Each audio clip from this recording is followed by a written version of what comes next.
Para muchos, entre los que no faltan eminentes representantes de la ciencia oficial, hablarles del fenómeno ovni es como nombrar la soga en casa del ahorcado. Se indignan de que alguien pueda creer semejantes tonterías. Siempre me ha llamado la atención esa actitud, sobre todo porque la mayoría de ellos, prácticamente todos los que opinan así, no tienen la menor idea del tema, no se han tomado el trabajo de investigar siquiera mínimamente el fenómeno. ¿Por qué, pues, ese prejuicio? Fundamentalmente por la hipótesis extraterrestre, que es una de las que tratan de explicar el fenómeno ovni.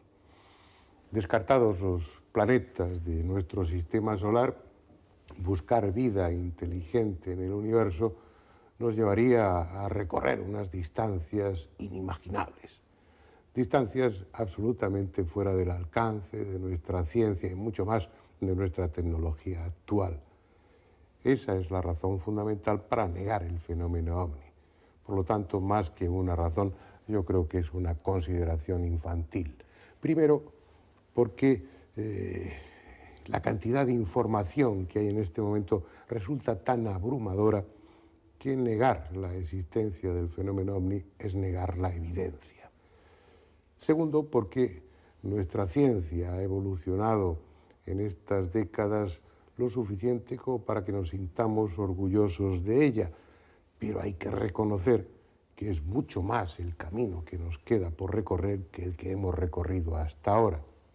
Y tercero, porque estamos refiriéndonos a unos objetos aparentemente tripulados que están en nuestro espacio aéreo, que utilizan una fuente de energía desconocida, que se mueven de acuerdo a una técnica aeronáutica que nada tiene que ver con la nuestra y que en definitiva reflejan una técnica y por tanto una ciencia extraordinariamente superior a la nuestra actual. Pero pueden venir de cualquier lugar, de cualquier tiempo, o estar aquí desde siempre, incluso antes que nosotros mismos. El tema de este documental va precisamente sobre eso, sobre el fenómeno ovni.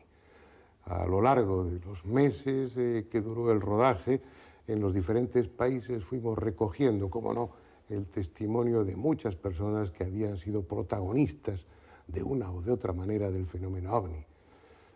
Testigos, gentes normales como ustedes o como nosotros, que en un momento determinado habían tomado contacto con eso en lo que hasta ese mismo día no creían.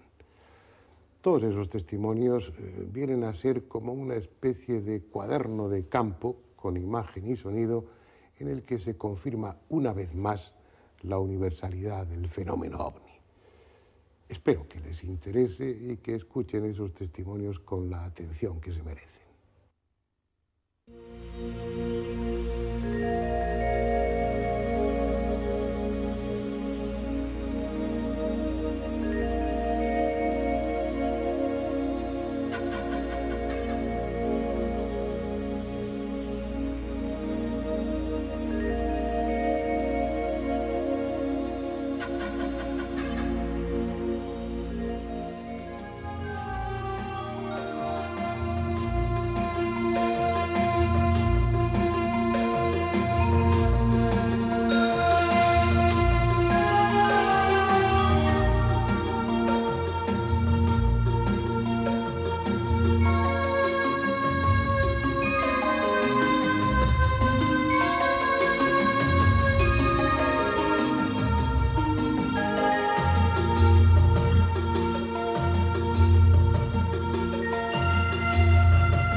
Están aquí. No sabemos desde cuándo ni con qué intenciones, pero están aquí. Para muchos de ustedes tal vez sea un tema lejano, demasiado distante como para formarse una opinión sólida. Y no es extraño, porque es un tema, el de los ovnis, que habitualmente está tratado con poca objetividad por los medios de comunicación. Si es que lo tratan, porque desde hace unos años ha dejado de ser tema de actualidad, excepto los casos más espectaculares. Y tal vez sea mejor así, porque los ovnis, el fenómeno ovni, ha sido excesivamente manipulado. Unos exageran, otros ocultan y los gobiernos suelen mentir con la mayor impunidad y descaro. Gracias a ello, el ciudadano medio lleva más de 40 años manteniéndose entre la duda y el escepticismo. Sin embargo, ellos están aquí, sean quienes sean, vengan de donde vengan, están aquí. Y de repente esa luz empezó a mover. Se empezó a mover de un lado a otro, pero al mismo nivel, y empezó un sonido diferente. Entonces el caballo se asustó. Y pudimos verlo, en realidad tenía una forma triangular y eran como miles de estrellas que brillaban. Que había una inmensa luz de color amarillo muy fuerte, una luz muy fuerte. Entonces nos fijamos que nos producía un ruido nos dañaba los oídos. Yo veo una luz que viene de ahí arriba y viene y se pone aquí bien amarillito. Y entonces queda mirando el ericio a los cabos. ¡Ay, qué bonita ese plato, tanta amarura! Bueno, vimos una bola de fuego que atravesaba desde los 100 grados a los 280 grados, es decir, la pista completa del aeropuerto de Mataveri, de la isla de Pascua. Esto era aproximadamente las 10 de la noche, estaba oscureciéndose, vimos una luz grande, acompañada por varias chicas, aproximadamente 4 o 5 diría yo. La manifestación se presentó con un disco de color blanco lechoso, desde donde se desprendía una luz roja que se elevaba verticalmente sobre el mismo, y luego comenzaba una secuencia de carrusel de luces que tuvieron distintas frecuencias de avistamiento. Con los prismáticos en casa miramos la luz y en el centro tenía un punto brillante. Sentíamos el río, lo levantamos a ver qué era. Como lo fuimos a la pieza mía, estaba toda iluminada, pero nosotros no vimos, yo no vi más que el dilumbre. Vimos hacia el sur una luz incandescente que creció súbitamente y se hizo todo de día, con sombras y con todo, pero gigante, una duración de unos tal vez 15, 20 segundos. Era um disco voador metálico de uns 30 centímetros de largura aparente, não muito alto, que no movimento oscilatório... Quando nós vimos um OVNI circular, absolutamente redondo, metálico, de dia, 11 horas da manhã, e aquilo me impressionou para o resto da vida, e passou muito baixo. Esta luz fue como si se acercara, se hizo más grande y se formó un color amarillento entre amarillo y rojo. Asomo la cabeza por la ventanilla y veo un objeto sobre mi cabeza de dimensiones bastante grandes. Salimos afuera porque ahí vimos un gran resplandor que era una nave de los extraterrestres que daba vuelta al patio. Y se formó un círculo oscuro con un resplandor muy potente hacia todo alrededor. Y empezó a desplazarse de sur a norte. Despacito, despacito, despacito, se fue perdiendo en el horizonte y formándose como una neblina hacia el final. Muchos piensan que están aquí prácticamente desde siempre, que incluso entraron en contacto directo con el hombre antiguo, dando origen a la mayoría de las religiones, o influyendo con sus conocimientos para que culturas que estaban en etapas iniciales de su desarrollo dieran un prodigioso salto hacia adelante. América está llena de ejemplos que podrían servir para apoyar esa hipótesis. Pueblos que en la más absoluta carencia técnica, enfrentados a un medio hostil en plena edad de piedra, levantaron templos fastuosos, alinearon edificios inmensos según la posición de las estrellas o tallaron la piedra con un arte exquisito. Culturas surgidas bruscamente, que en el espacio de muy pocos siglos alcanzaron grandes conocimientos astronómicos, utilizaron las matemáticas o desarrollaron una escritura compleja, en tanto que el resto de los pueblos de su entorno vivían en la barbarie. Para otros es un fenómeno actual, cuya historia no va más atrás de 40 años, coincidiendo con el despertar de las expectativas espaciales para la humanidad. Eso ha servido para que algunos teóricos especulen con un presunto delirio colectivo o una deformación histérica de fenómenos astronómicos o atmosféricos totalmente naturales. Pero lo cierto es que aunque solo 1 de cada 1000 testigos relate públicamente su experiencia, el número de testimonios es ya abrumador. Y que aunque solo 1 de cada 100.000 tenga en ese momento una cámara fotográfica a mano, la cantidad de fotografías de ovnis es también enorme. Algunas son fraudulentas, otras se deben a fenómenos de refracción, pero la mayoría son auténticas.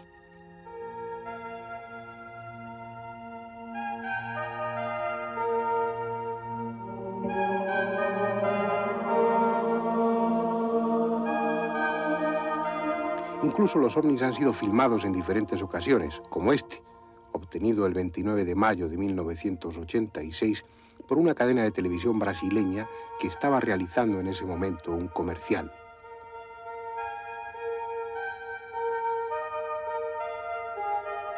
O estos otros, filmados en Tenerife durante 1989.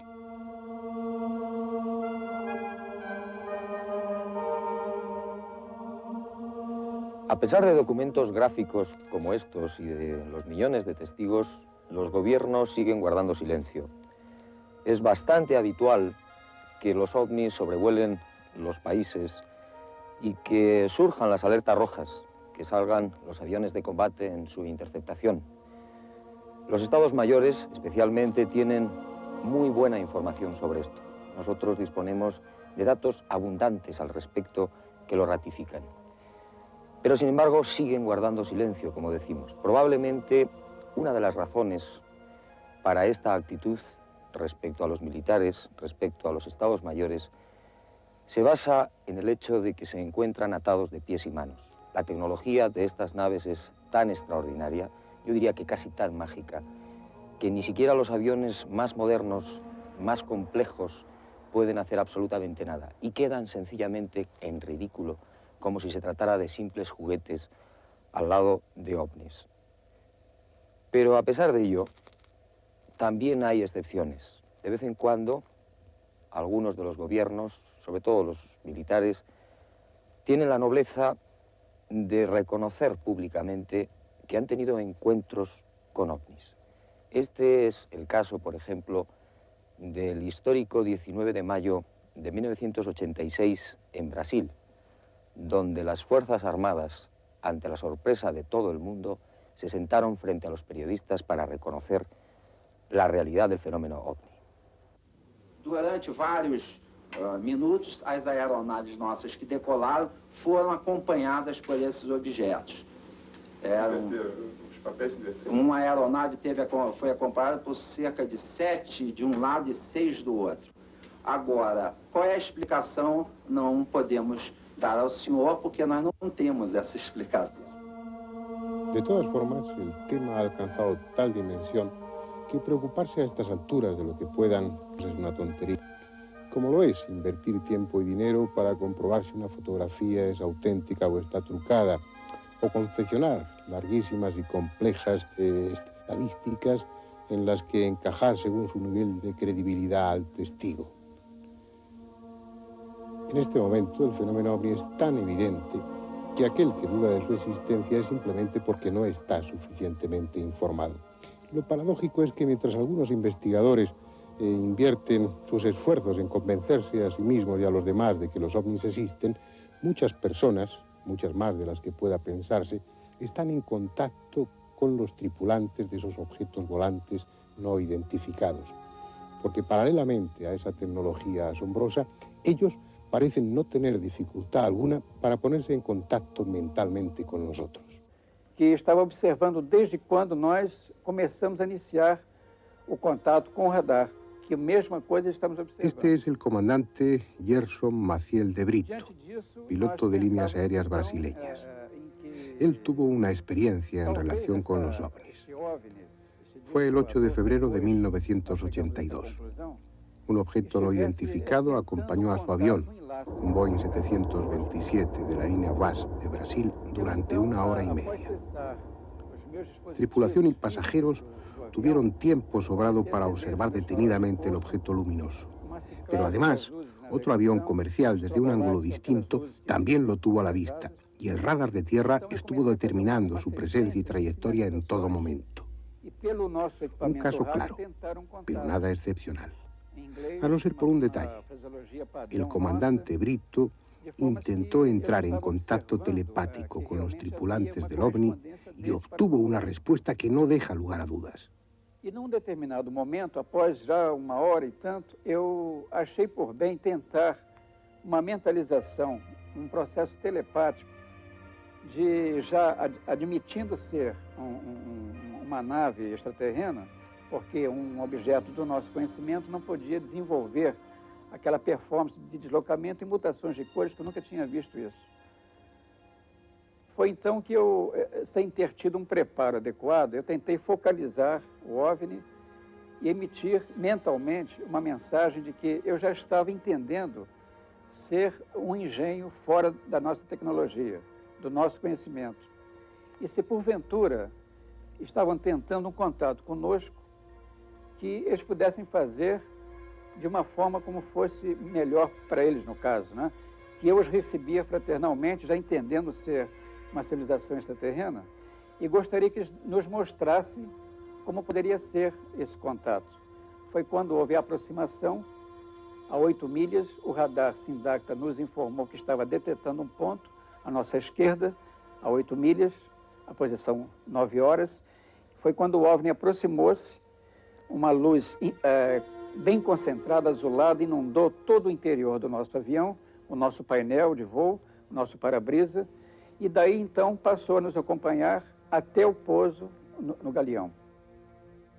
Esa comunicación entre ellos y nosotros no solamente es posible, sino que parece muy frecuente. Muchos de los testigos aparentemente fortuitos de la presencia de un ovni acuden a ese lugar y en ese momento llevados por una especie de impulso irresistible. Algo que le sucedió a Olga González y a su marido, que fueron testigos del aterrizaje de un ovni y del descenso de ese aparato de 2 seres de una enorme estatura. Sucedió en abril de 1989 en la Punta del Hidalgo, en Tenerife, en una zona precisamente donde son frecuentes los avistamientos de ovnis. Mira, nosotros porque estuvimos aquí ese día, ¿no?, con un poquito de intuición, y nos dieron ganas de venir esta noche aquí, a las 10 de la noche. Y a las 10 en punto, cuando llegamos aquí, llegamos a las 10 menos cuarto, una cosa así, y a las 10 en punto empezó una luz en el centro del mismo Roque Los Hermanos, abajo.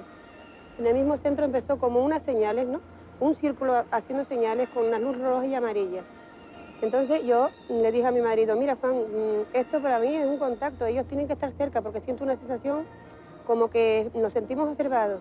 Entonces de esto pasaron como 10 minutos, una cosa así. Le dio a mi marido por darle vuelta para atrás al coche, o sea, mirar con la cabeza, sacar la cabeza del coche y mirar hacia allá. Entonces por allí, por la misma orillita, por toda la costa así, venía una nave pequeña, con unas luces blancas y azules, dos faros grandes delante, y la luz roja encima. La luz roja era como dando vueltas en círculo, pero las dos delante eran completamente fijas y normales, no grandes. Yo le dije a mi marido, muchachos, ¿no serán que están cogiendo cangrejos por ahí? Dice mi marido, contra, qué raro, pero sentíamos como que una vibración extraña, ¿no?, que nuestro cuerpo incluso se ponía un poco nervioso. Entonces vino por ahí para acá, derechito, derechito, y aquí mismo, aquí delante mismo, ahí mismo, bajaron los 2 hermanos, ¿no?, porque primero se abrió como si fuera una puerta, no se vio la puerta abrir, sino salir un foco cuadrado, como si se hubiese abierto una puerta y dentro hay un poco de luz. Entonces esa luz sale, y por esa misma luz salieron los 2 hermanos. Venían caminando por sobre las aguas. Entonces yo dije, Dios mío, yo me recordó algo que hubiese leído anterior, no quiero porque, digo, Dios mío, si ellos caminan sobre el agua, ¿quién puede ser? No puede ser ni extraterrestre, ni puede, como decían, que si eran de otra galaxia o tal. Digo, no, son muy grandes, y luego tienen la cara, intentaba de verle y era completamente, la cara era luz. Venían con su traje de buzo, blanco total. Sus manos eran normales, lo que pasa que la mano era muy grande, los brazos eran muy grandes allá abajo, y los pies se oía el chapotear de las aguas. Cuando ya venían derecho aquí, se oía el chapotear del agua. Y yo dije a mi marido, pero bueno, ¿cómo va a ser 2 personas si 2 personas no pueden caminar sobre las aguas? Entonces llegaron aquí, hasta incluso ahí mismo nada más. Se quedaron mirando para nosotros y yo les dije, pero mira, si es que vienen a dar con nosotros. Entonces miraron así, con el foco que tenían en la cara, tenían un foco de luz maravilloso, miraron los 2 hacia el coche así, y el coche se quedó todo iluminado por dentro, ¿no? El coche se quedó precioso. Entonces mi marido cogió miedo en ese momento y dijo, ¡ay! Se asustó y le dio el coche para atrás, vámonos de aquí. Y le dio el coche un poco así para atrás, para luego ya cuadrarlo para irnos hacia adelante. Y entonces yo le dije, espérate, Juan, espera un momento a ver dónde van, espérate un momento, que no nos van a hacer daño. Si no, yo hubiese querido hacernos daño, yo no hubiesen hecho, espérate un momento. Cuando mi marido le dio el coche así hacia adelante, el coche tenía el freno de mano y todo puesto. Y el coche hizo así, clum, clum, lo movieron todo. Al coche lo estremecieron todo. Después, el coche lo arrastraron más de 4 metros. De aquí a allá lo arrastraron el coche. Mi marido con el freno de mano puesto, y en la palanca también, o sea, y el pie también puesto. Arrastraron el coche más de 4 metros. Yo dije, qué cosa más rara. Digo, pero espérate, nosotros nos vamos a ver dónde van. Entonces sentimos como, no subimos más nada, sino que el coche, cuando miramos nos dimos cuenta, estaba el coche levantado detrás, más de 4 metros de alto, la parte de atrás del coche.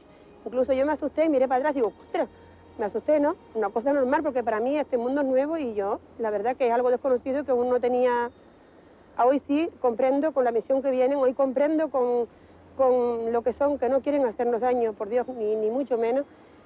Y entonces el coche estaba levantado.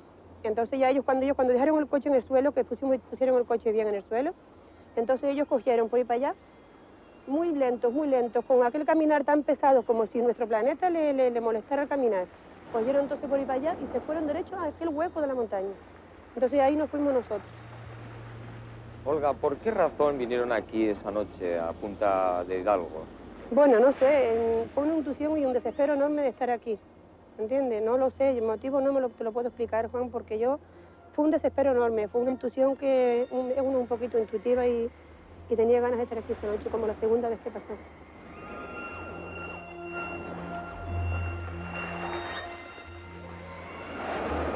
El caso de Olga no es excepcional. La casuística OVNI está llena de testigos que no lo son por casualidad, sino que acudieron al lugar y en el momento preciso llevados por un impulso, por un deseo que con toda probabilidad fue impuesto desde fuera, precisamente por aquellos que se iban a aparecer. Pero en ocasiones no se trata de un impulso, sino que lo que lleva al testigo al lugar del encuentro es una necesidad imperiosa, casi incontrolable. También aquí en Tenerife, y aproximadamente un mes antes de que Olga y su marido vieran aquellos seres de elevada estatura, Gerardo Suárez, miembro de un grupo que se dedica a la investigación de fenómenos paranormales, tuvo una experiencia extraordinaria cuyas consecuencias todavía no han terminado. ¿Qué fue lo que te trajo aquí, Gerardo, aquel 13 de marzo de 1989? Bueno, en concreto no sé lo que me trajo. Yo sé que ese domingo yo estaba viendo tranquilamente la televisión y sentí como un zumbido en los oídos. Pensé al principio que era la televisión, le dije a mi mujer que apagase, pero no era. Yo me sentí después del zumbido como mareado, el cuerpo no lo tenía bien. Entonces no salí esa noche, me quedé en casa, ella salió con las amigas y hacia las 12 de la noche que yo estaba sentadito sentí la necesidad de salir. Yo no sé ni cómo ni por qué, cogí mi furgoneta y llegué hasta aquí. Yo no tengo conciencia del trayecto, que son varios kilómetros, en la furgoneta hasta aquí. Yo conduciendo con un brazo escayolado, pues otras veces sé que hay una curva un poco que me ha costado, pues no tengo ninguna conciencia de todo el viaje hasta aquí. Y entonces me fijé en el Teide y vi a partir de la parte de esta del Teide como una cosa oscura que iba apareciendo. Me di cuenta perfectamente en ese mismo momento que era una nave grande. Podía ser una nube, pero ya me di por la forma que traía y ya, yo mismo ya presentí que era una nave y que eso me había traído aquí. ¿Y en ese momento qué pasó? Se acercó la nave por el aire hacia mí, se puso justo a mi altura, muy alta, pero a la distancia donde yo estaba, justo encima mío, y en ese momento se iluminó todo con una luz blanca azulada, y todas las retamas, las cosas que, bueno, podían ser más o menos orgánicas, eran como de cristal, se convirtieron como transparentes. Sin embargo, las piedras, las latas y las botellas siguieron siendo igual, latas, ¿no? Yo mismo me veía transparente. Así que yo no sé si yo subí, aquello bajó, nos encontramos a mitad del camino, yo sé que al rato me sentí como absorbido y dentro de una cápsula transparente por todos los lados, menos por detrás mío.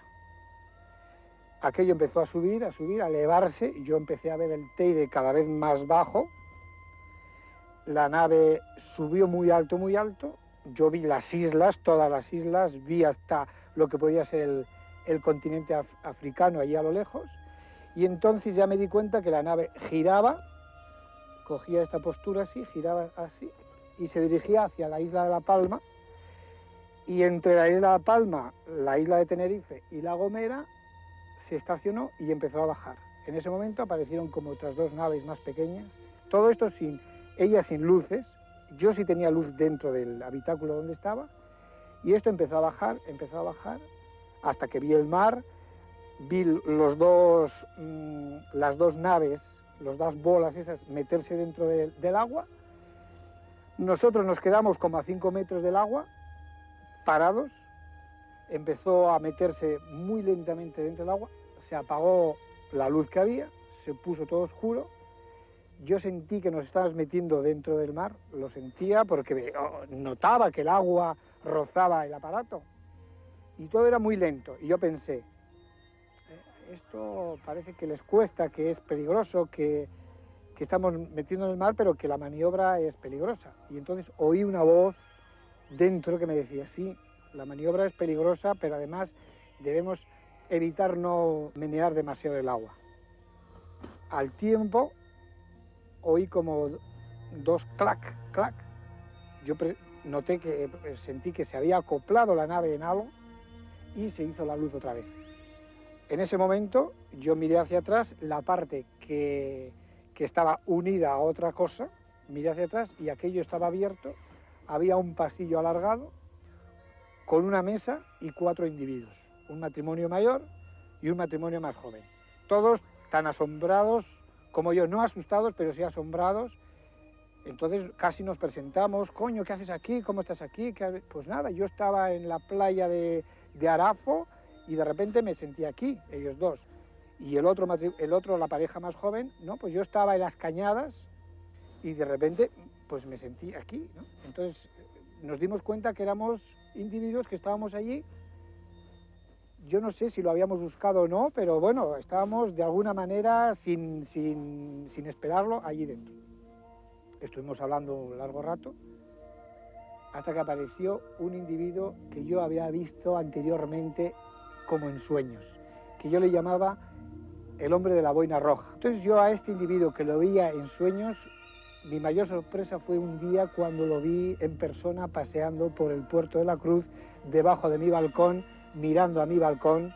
Entonces es cuando yo comprendí que aquel personaje, más de aparecerme en sueños, aparecía de una manera que yo no sé explicar, pero que además era real, de carne y hueso. Lo que no tengo claro es cómo volví al lugar, o sea, volví al lugar en una de esas naves pequeñas, acompañado de 3 individuos que no eran terrestres, que eran extraterrestres. Ellos controlaban la nave aquella. Uno de ellos se giró hacia mí, me miró, pude ver su cara. Entonces es cuando comprendí que eran seres distintos, que procedían de otro planeta, porque la cara era una cara pálida, unos ojos arrasgados, muy claros, casi amarillos, con el iris así como los gatos. No tenían expresión, me miró, ni me habló, ni sonrió, no dijo absolutamente nada. Llegamos al lugar en concreto, el aparato se posó en el sitio donde yo había estado y de repente me vi sentado en el sitio donde yo había estado en el primer momento. Cuando apareció la nave me di perfectamente cuenta que era a raíz de la... Gerardo ha pasado a engrosar las filas de los contactados. Son ya muchos y su número va en aumento. Otros están a punto de serlo, ya han tenido un encuentro, ya los han visto. Eran grises, cara alargada, ojos así medio abultados, almendrados, no tenían oídos, la boca era nada más una línea delgada, la nariz probablemente eran como 2 agujeritos. Con ese impermeable amarillo, como si fuese una sotana, cubiertos de la cabeza hasta los tobillos, y con ese triángulo con un círculo en medio. Son altos, de 2 metros de altura, rubios, cabellos largos, buenos mozos, ojos celestes. De cabello muy blanco, peinado hacia atrás, lacio, ojos como achinados, pero no chiquitos, sino grandes, ovalados, muy verdes, con una pupila como si fuera vertical alargada, una piel no verduzca, no verde, sino verduzca, como un tono aceituna clarito, muy clarito, y que la piel tenía como, no es como la nuestra, sino como más grande las marcas de la piel, ¿no es cierto? Eso era lo que yo siempre veía, sumamente hermosos, y hablando en segunda persona del plural, y muy altos, yo calculo alrededor de 2 metros o un poco más. Cualquiera de nosotros, en cualquier momento, puede ser protagonista de una historia similar. Sentir ese impulso que ellos han sentido, esa orden dirigida a nuestro subconsciente que nos pondrá en marcha hacia un lugar donde sucederá cualquier cosa. No será preciso ir muy lejos, porque ellos están aquí.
De cualquier tiempo, o estar aquí desde siempre, incluso antes que nosotros mismos. El tema de este documental va precisamente sobre eso, sobre el fenómeno ovni. A lo largo de los meses que duró el rodaje, en los diferentes países fuimos recogiendo, como no, el testimonio de muchas personas que habían sido protagonistas de una o de otra manera del fenómeno ovni. Testigos, gentes normales como ustedes o como nosotros, que en un momento determinado habían tomado contacto con eso en lo que hasta ese mismo día no creían. Todos esos testimonios vienen a ser como una especie de cuaderno de campo con imagen y sonido en el que se confirma una vez más la universalidad del fenómeno ovni. Espero que les interese y que escuchen esos testimonios con la atención que se merecen.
Están aquí.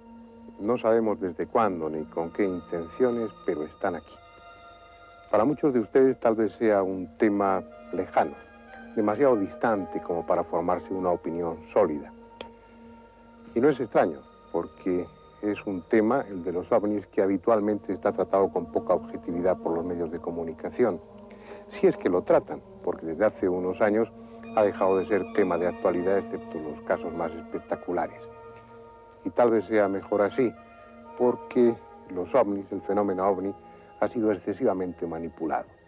Unos exageran, otros ocultan y los gobiernos suelen mentir con la mayor impunidad y descaro. Gracias a ello, el ciudadano medio lleva más de 40 años manteniéndose entre la duda y el escepticismo. Sin embargo, ellos están aquí, sean quienes sean, vengan de donde vengan, están aquí. Y de repente esa luz empezó a mover, se empezó a mover de un lado a otro, pero al mismo nivel, y empezó un sonido diferente. Entonces el caballo se asustó. Y pudimos verlo. Es la razón fundamental para negar el fenómeno ovni. Por lo tanto, más que una razón, yo creo que es una consideración infantil. Primero, porque la cantidad de información que hay en este momento resulta tan abrumadora que negar la existencia del fenómeno ovni es negar la evidencia.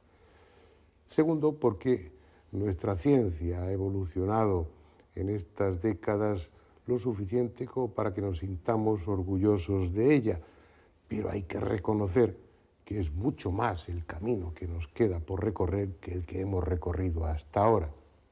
Y tercero, porque estamos refiriéndonos a unos objetos aparentemente tripulados que están en nuestro espacio aéreo, que utilizan una fuente de energía desconocida, que se mueven de acuerdo a una técnica aeronáutica que nada tiene que ver con la nuestra y que en definitiva reflejan una técnica y por tanto una ciencia extraordinariamente superior a la nuestra actual.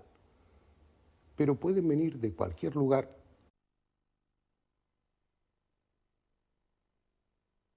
Para muchos, entre los que no faltan eminentes representantes de la ciencia oficial, hablarles del fenómeno ovni es como nombrar la soga en casa del ahorcado.